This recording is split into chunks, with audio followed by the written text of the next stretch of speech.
આગળ જોઈએ વિદ્યાર્થી મિત્રો, તો પેશી સ્તરીય આયોજન જે છે 3 ભાગમાં વિભાજિત થયેલું છે, એટલે કે 3 ભાગમાં વર્ગીકૃત કરેલું છે. એક છે અદેહકોષ્ઠી, કૂટદેહકોષ્ઠી અને દેહકોષ્ઠી. તેમાં આપણે અદેહકોષ્ઠીના અંદર 2 ઉદાહરણ જોઈ ગયા કે જેમાં અતિસ્તર અને કોષ્ઠીય સ્તર વચ્ચે દેહ ગુહા હોતી નથી, કે જેમાં આપણે 2 ઉદાહરણ જોઈ ગયા, પૃથુકૃમિ અને કોષ્ઠાંતરી. હવે આપણે કૂટદેહકોષ્ઠના અંદર આપણે જોઈએ છે સૂત્રકૃમિ. ઉદાહરણ તરીકે જેનું વૈજ્ઞાનિક નામ છે નિમેટોડા. શું છે? નિમેટોડા. આભાસી શરીર ગુહા ધરાવતો પ્રાણી સમૂહ વર્ણવ. આને પહેલા આપણે જે ભણી ગયા પૃથુકૃમિના અંદર કે જે સૌપ્રથમ ત્રિગર્ભસ્તરીય સમૂહ ધરાવતું પ્રાણી જે હતું, એવી રીતે અહીંયા આભાસી શરીર ગુહા ધરાવતો પ્રાણી સમૂહ વર્ણવો. તો આભાસી શરીર ગુહા ધરાવતો પ્રાણી સમૂહ કયો છે? સૂત્રકૃમિ છે. તો આવું એક ગુણના અંદર પણ પૂછી શકાય છે. અને ફરી સૂત્રકૃમિનું વૈજ્ઞાનિક નામ છે નિમેટોડા, અને તમને ટૂંક નોંધ પણ પૂછી શકાય છે સૂત્રકૃમિ 3 ગુણમાં.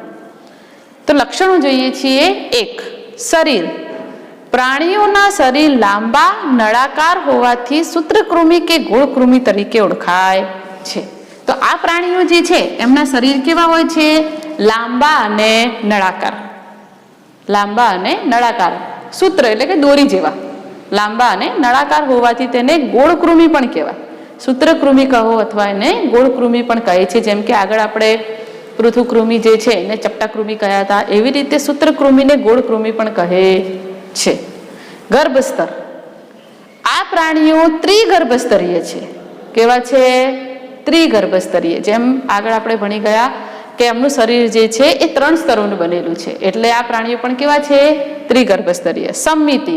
દ્વિપાર્શ્વસ્થ સંમિતિ ધરાવે છે. આપણે જોઈ ગયા આગળ જ દ્વિપાર્શ્વસ્થના અંદર પૃથુકૃમિના અંદર કે એ ડાબી અને જમણી બંને બાજુએ સમાન રચના ધરાવે છે, એટલે કે દ્વિપાર્શ્વસ્થ સંમિતિ ધરાવે છે. દેહ અથવા શરીર ગુહા. તેઓ કૂટદેહકોષ્ઠ કે આભાસી શરીર ગુહા ધરાવે છે, એટલે કે એની જે શરીર ગુહા જે છે એ કેવી હોય છે? આભાસી. કેવી હોય છે? આભાસી, જેને કૂટદેહકોષ્ઠ પણ કહેવાય. આભાસી શરીર ગુહા ધરાવે છે. આગળ જોઈએ છે આયોજન. તો પેશીઓ જોવા મળે છે, પરંતુ અંગતંત્ર સંપૂર્ણપણે વિકાસ હોતો નથી. આ પ્રાણીઓના અંદર પણ પેશીનું આયોજન થયેલું હોય છે. આપણે પેશી સ્તરીય આયોજન વિશે જ ભણીએ છીએ, એટલે કે આ પ્રાણીઓના અંદર પેશી જોવા મળે છે, પરંતુ અંગતંત્ર સંપૂર્ણપણે વિકસિત હોતું નથી. જીવન પદ્ધતિ.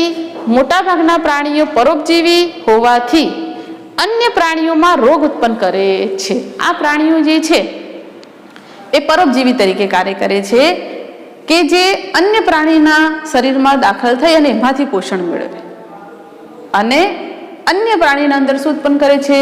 રોગ ઉત્પન્ન કરે છે. તો આ રીતે મોટાભાગના પ્રાણીઓ પરોપજીવી હોવાથી અન્ય પ્રાણીઓમાં રોગ ઉત્પન્ન કરે છે. ઉદાહરણ તરીકે કરમિયું. આપણે જોયું હોય છે કેટલીક વખત નાના બાળકોના પેટના અંદર કરમિયા પડી જાય છે, અને એના કારણે એ બાળક જે છે એ પતળું દુબળું થતું જાય છે, એટલે કે નિસ્તેજ આપણને પતળું દુબળું એનું શરીર જોવા મળે છે. એટલે કે આ જે બાળક જે છે એના શરીરના અંદર જે કરમિયા જે પડી ગયા હોય છે, કરમિયા એ બાળક જે ખોરાક ખાય છે એમાંથી પોષણ મેળવે છે, એટલે બાળકના શરીર જે છે એનો એટલે કે શરીરના અંદર રોગ ઉત્પન્ન કરે છે, અને બાળક જે છે એ પેટ એટલે મીન્સ કે એના પેટના અંદર દુખાવો થતો હોય છે, અથવા તો એ રડતું જોવા મળે છે. અને જેમ જેમ સમય થતું જાય તેમ તેમ એનું શરીર જે છે દુબળું પતળું થતું જાય છે. તો એમના શરીરના અંદર જે કરમિયા પડ્યા છે એના કારણે એમના શરીરમાં શું ઉત્પન્ન થાય છે? રોગ ઉત્પન્ન થાય છે. એવી રીતે હાથીપગાનું કૃમિ. હાથીપગાના કૃમિના કારણે કેટલાક વ્યક્તિને તમે જોજો એના પગ જે છે એ હાથીનો જેમ પગ હોય ને એટલી જાડાઈ ધરાવતો એનો પગ થઈ જાય છે. તો એ પણ એક પ્રકારનો રોગ જ છે. તો એ શેના કારણે થાય છે? હાથીપગા કૃમિના કારણે. જેને ફિલારિયલ કૃમિ કે વુકેરેરિયા કૃમિ પણ કહે છે. તો પરીક્ષામાં તમને 1 ગુણમાં આ પણ પૂછી શકાય છે કે કરમિયું કયા સમૂહનું પ્રાણી છે અથવા તો કયા સમુદાયનું પ્રાણી છે? તો સૂત્રકૃમિ.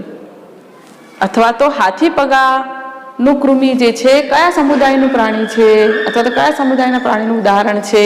તો સૂત્રકૃમિ. સૂત્રકૃમિ સમુદાયના પ્રાણીના 2 ઉદાહરણ આપો. તો કરમિયું અને હાથી પગ. તો આ રીતે વિદ્યાર્થી મિત્રો તમને 3 ગુણના અંદર પણ પ્રશ્ન પૂછી શકાય છે આ વાળો. તો આ રીતે પણ પ્રશ્ન પૂછી શકાય છે આભાસી શરીર ગુહા ધરાવતો પ્રાણી સમૂહ વર્ણવો. તો પછી તમને ખ્યાલ આવવો જોઈએ આભાસી શરીર ગુહા ધરાવતા પ્રાણી સમૂહમાં કોનો સમાવેશ થાય છે? સૂત્રકૃમિ, જેને આપણે કૂટદેહકોષ્ઠી સમુદાયના પ્રાણીઓ પણ કહી શકીએ છીએ.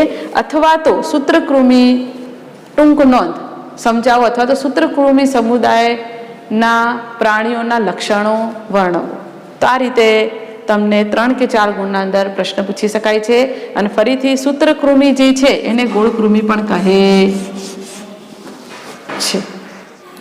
વિદ્યાર્થી મિત્રો, આપણે ગોળકૃમિ જેને સૂત્રકૃમિ પણ કહીએ છીએ એના લક્ષણોનો અભ્યાસ કરી ગયા. તો એમાં ઉદાહરણ તરીકે છે કરમિયું અને વુકેરિયા.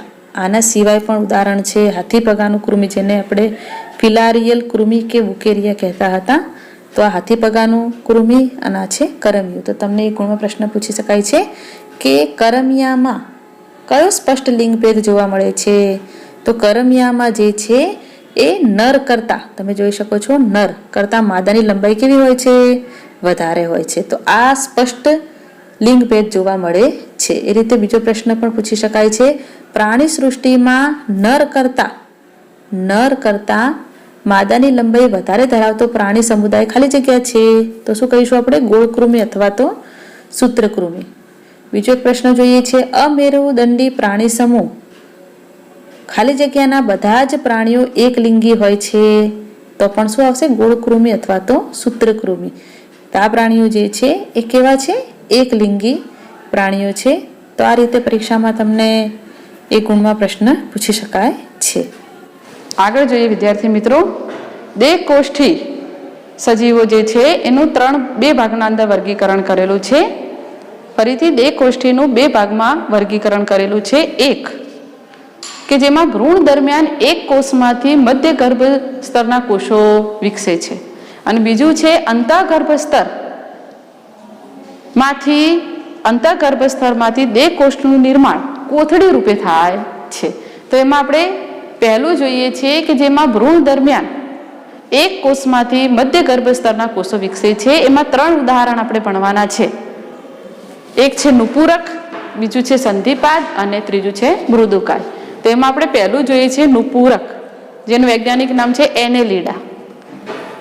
આ રીતે પ્રશ્ન પણ પૂછી શકાય છે, સૌ પ્રથમ સાચી શરીર ગુહાયુક્ત દેહ ધરાવતા પ્રાણીઓ સમજાવો.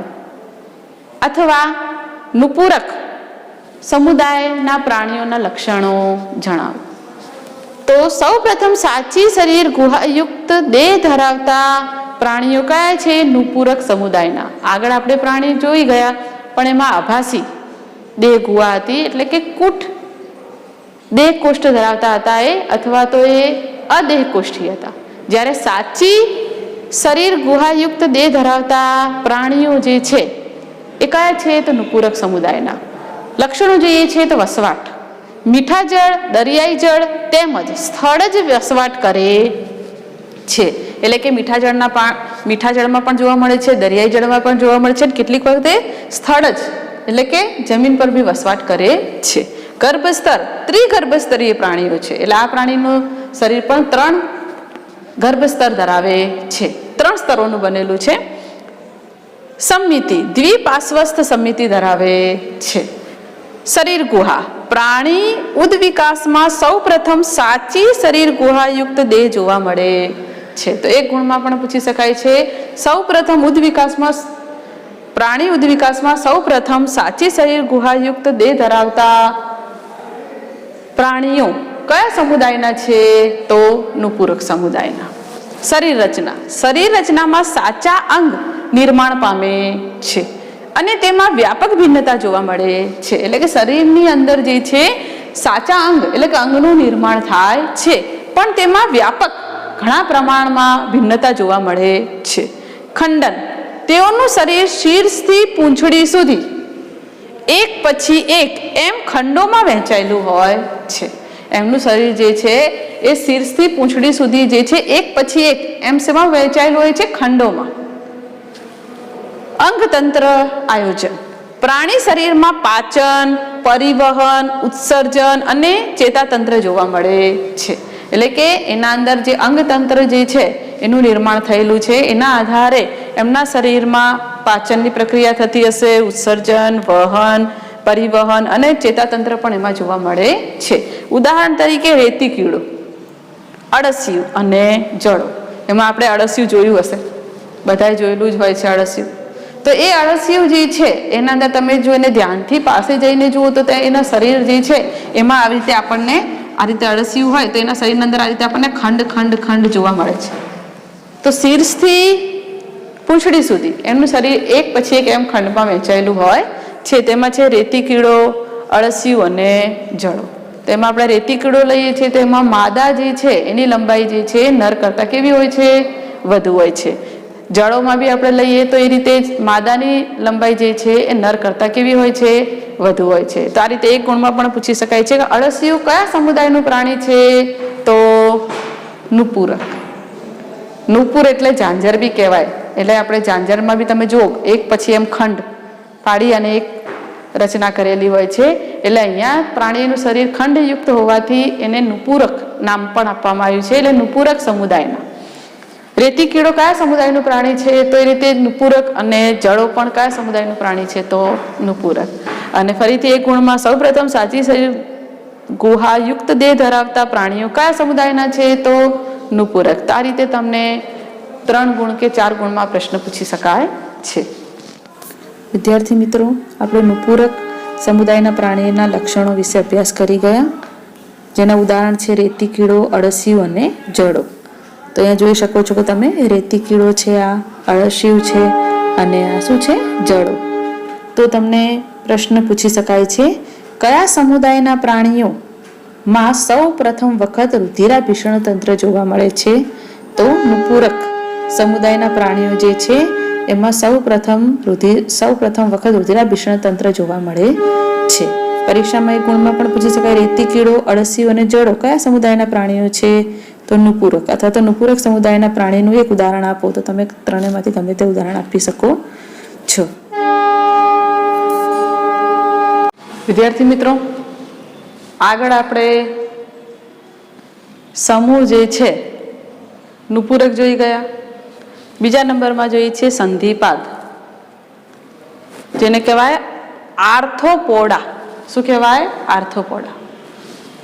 પ્રાણી જગતના સૌથી મોટા સમુદાયની માહિતી આપો. તો સંધિપાદ સમુદાય પ્રાણી જગતનો સૌથી મોટો સમુદાય છે. પરીક્ષામાં એક ગુણમાં પૂછી શકાશે તમને કે કયો સમુદાય પ્રાણી જગતનો સૌથી મોટો સમુદાય છે? તો સંધિપાદ. અથવા સંધિપાદ સમૂહના લક્ષણો જણાવો. એ રીતે પણ તમને પરીક્ષામાં પ્રશ્ન પૂછી શકાય છે. તો લક્ષણોમાં જોઈએ છે શરીર ખંડમય હોય છે. આગળ આપણે નુપુરકમાં જોઈ ગયા એ રીતે જ અહીં પણ શરીર કેવું હોય છે? ખંડમય હોય છે. સંમિતિ તો દ્વિપાર્શ્વસ્થ સંમિતિ ધરાવે છે, એટલે કે ડાબી અને જમણી બાજુએ સમાન રચના ધરાવતું હશે. ઉપાંગો, પ્રચલન માટે સાંધાવાળા ઉપાંગો જોડમાં આવેલા છે. પ્રચલન કરવા માટે એટલે કે એક જગ્યાએથી બીજી જગ્યાએ જવા માટે ઉપાંગો એટલે કે પગ જે છે જોડમાં, જેમ આપણી પગની એક જોડ છે એટલે કે 2 પગ છે, એવી રીતે તેમના ઉપાંગો જોડમાં આવેલા છે અને કેવા હોય છે? સાંધાવાળા. પરિવહન તંત્ર ખુલ્લા પ્રકારનું હોવાથી દેહ ગુહા કે શરીર ગુહા રુધિરથી ભરેલી હોય છે. તો આ સમુદાયના પ્રાણીઓ જે છે એમનું પરિવહન તંત્ર જે છે કેવા પ્રકારનું હોય છે? ખુલ્લા પ્રકારનું હોવાથી દેહ ગુહા કે શરીર ગુહા શેનાથી ભરેલી હોય છે? રુધિરથી. આવી દેહ ગુહાને રુધિર ગુહા પણ કહે છે. ઉદાહરણ તરીકે છે વંદો, ઝીંગા, પતંગિયું, માખી, કરોળિયો, વીંછી, કરચલો અને કાનખજૂરો. આમાંથી તમે મોટા ભાગના પ્રાણીઓ જે છે એને જોયેલા જ છે. એમાં આપણી ઘરે વંદો, માખી, કરોળિયો, વીંછી એ તો આપણે જોઈએ જ છીએ. તો આ બધા પ્રાણીઓ જે છે એના તમે ઉપાંગો જોશો ને તો તમને ખંડમય જોવા મળશે, અને એ ખંડમય ઉપાંગોની જોડ દ્વારા તે શું કરે છે? પ્રચલન કરે છે. તો આ રીતે તમને આમાંથી ગમે તે એક ઉદાહરણ પૂછી શકાય. માખી જે છે કયા સમુદાયનું પ્રાણી છે? તો આપણે ભણી ગયા સંધિપાદ. એવી રીતે વીંછી, કરચલો, કાનખજૂરો કયા સમુદાયનું પ્રાણી છે? તો સંધિપાદ. ઉપરાંત એક ગુણમાં પૂછી શકાય છે કે કયો સમુદાયના પ્રાણી ખાલી જગ્યા સમુદાય પ્રાણીનો સૌથી મોટો સમુદાય છે. પ્રાણી જગતનો સૌથી મોટો સમુદાય કયો છે? અથવા ખાલી જગ્યા પ્રાણી જગતનો સૌથી મોટો સમુદાય છે. તો શું આવશે? સંધિપાદ. અને ફરીથી 3 ગુણમાં પ્રશ્ન આ રીતે બી પૂછી શકાય, સંધિપાદ સમૂહના લક્ષણો જણાવો. તો આ રીતે તમારે લક્ષણો જણાવવા પડે. અને ઉદાહરણ પણ પૂછી શકાય 1 ગુણના અંદર, સંધિપાદ સમુદાયના પ્રાણીના ઉદાહરણ આપો. તો તમે આમાંથી ગમે તે ઉદાહરણ એક આપી શકો છો. વિદ્યાર્થી મિત્રો, આપણે સંધિપાદ સમુદાયના પ્રાણીના લક્ષણો જોઈ ગયા.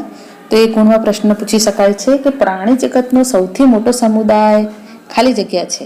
તો સંધિપાદ જે છે એ પ્રાણી સમુદાયનો સૌથી મોટો સમુદાય છે. પછી પણ તમને આ રીતે પણ પ્રશ્ન પૂછી શકાય છે, ખાલી જગ્યા સંધિપાદ સમુદાયનું પ્રાણી નથી. તો નથી એટલે આ વંદો, ઝીંગા, પતંગિયું, માખી, કરોળિયો, વીંછી, કરચલો, કાનખજૂરો તો છે.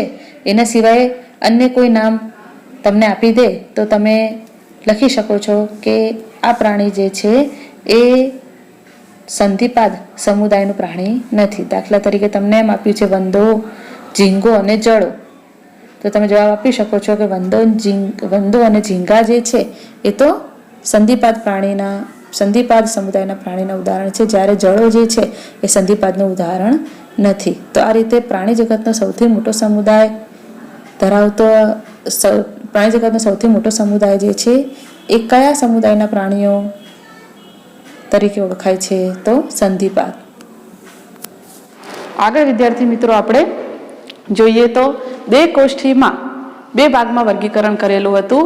એમાં ભ્રૂણ દરમિયાન એક કોષમાંથી મધ્ય ગર્ભસ્તરના કોષો વિકસે છે. તો એમાં આપણે 3 ઉદાહરણ જોવાના હતા. એમાંથી આપણે 2 જોયા, સંધિપાદ અને એનું પૂરક. ત્રીજું જોઈએ છે મૃદુકાય, જેને મોલુસ્કા એનું શું છે વૈજ્ઞાનિક નામ. તો મૃદુકાય પ્રાણી સમૂહ ટૂંક નોંધ લખો. એ રીતે તમને 3 ગુણમાં પ્રશ્ન પૂછી શકાય છે. અથવા તો મૃદુકાય સમૂહના લક્ષણો જણાવો.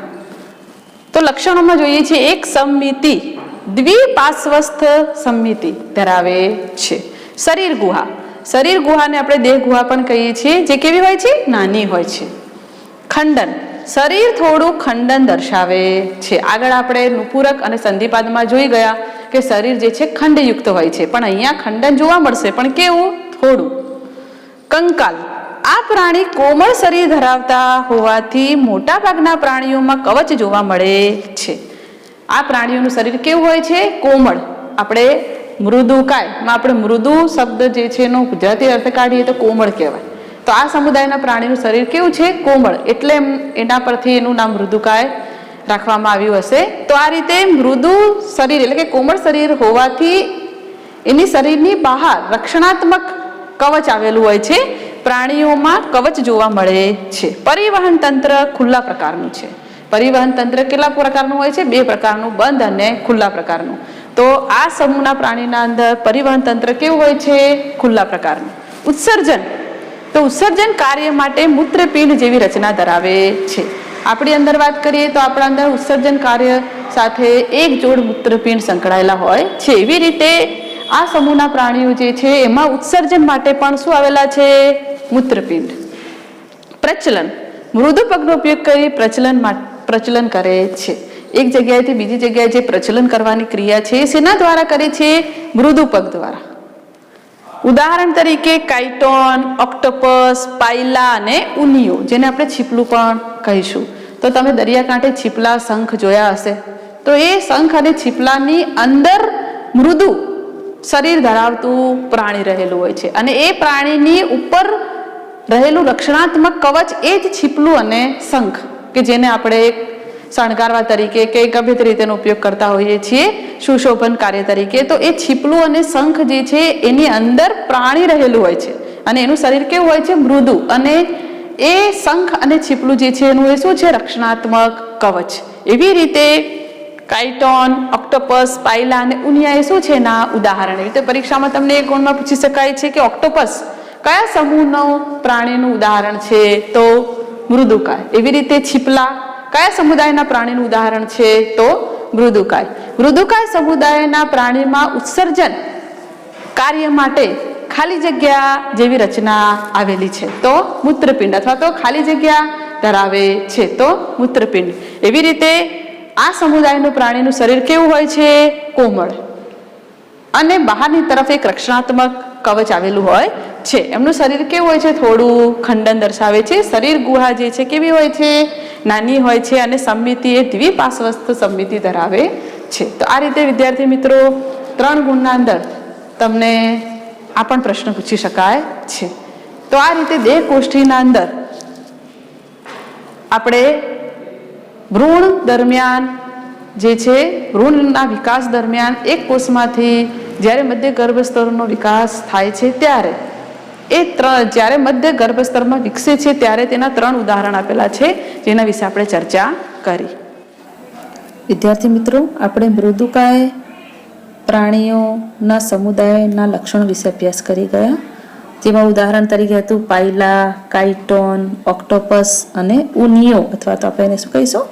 છીપલું. તો આ રીતે 1 ગુણમાં પ્રશ્ન પણ પૂછી શકાય છે તમને કે પ્રચલન માટે માસલ મૃદુ પગ ખાલી જગ્યા પ્રાણી સમુદાયમાં જોવા મળે છે. તો શું આવશે? મૃદુકાય સમુદાયના પ્રાણીઓમાં. એ રીતે તમને આકૃતિ જે છે ઓક્ટોપસની આપેલી હોય અને તમને 1 ગુણમાં રીતે પ્રશ્ન પણ પૂછી શકાય છે કે નીચે આપેલી આકૃતિમાં દર્શાવેલ પ્રાણીનું અને તેના સમુદાયનું નામ જણાવો.